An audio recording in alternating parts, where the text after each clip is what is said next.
You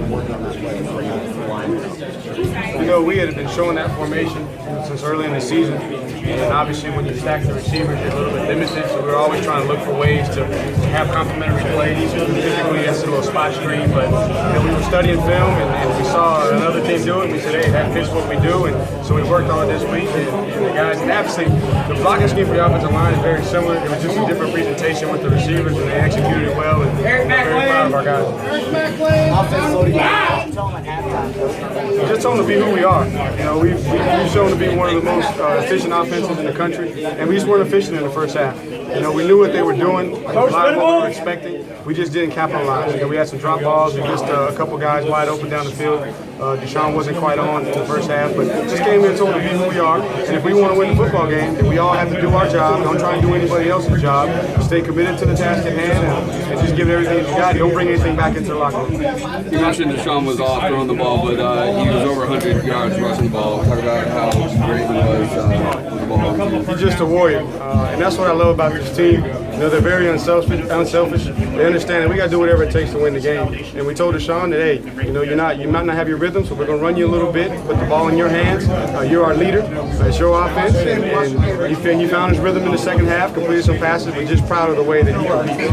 Has it hit you yet that as a first-year coordinator, you're the ACC Atlantic champs 9 games in? Say that again? Has it hit you yet that you're ACC Atlantic champs? You know, not really, man. This week was a tough week for me. Obviously, ESPN did a feature that brought up a lot of things from the past, and so there were a lot of requirements for me to film and there's some information that was brought up that I really hadn't thought about. So it was a tough week, and really haven't focused on it. Just want to put together the best plan each week. And you know, Coach Sweeney does a great job of just having that windshield mentality. We're just looking ahead. We're not looking behind. You know, we're not complacent. You know, we're not satisfied.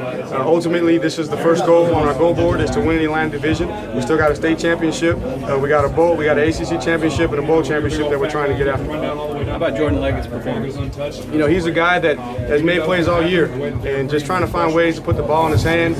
We knew that he creates a matchup problem. If you put a linebacker on him, he can run past a linebacker. You put a safety on him, he's got a bigger body than a safety. And Deshaun's developing a real chemistry with him, so it's good to see him go over 100 yards. Talk about Wayne Gallman's performance today.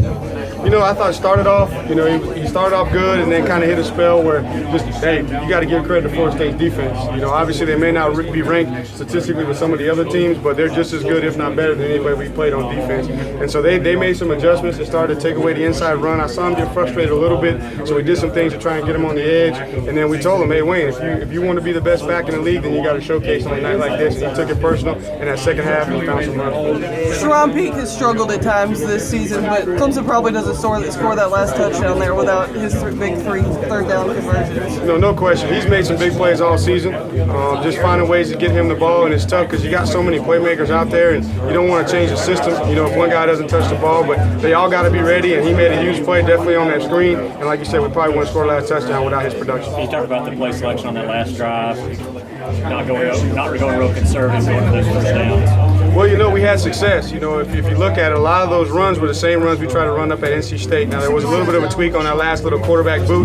That was something that we found, and as we studied ourselves last week, we needed to add that complementary play. And, you know, the guys just executed. And so the same run calls that we've had all year, when it was time to go get it, they found a way to go get it. The screen pass touchdown to Kane that put you guys up. Is there a backstory around that? Did you see something that would lead to that play? You know, it was just the situation. We knew that there was going to be some situations in the game where they were going to bring some pressure and be susceptible to the screen. So it just lined up, and that was something we've been working on. And if you notice, when we play with tempo, it's a complementary play to our tempo plays from that formation, and the guy just executed it well. Deshaun at the end of that half, spiking the ball. Did you get an explanation of what he was thinking?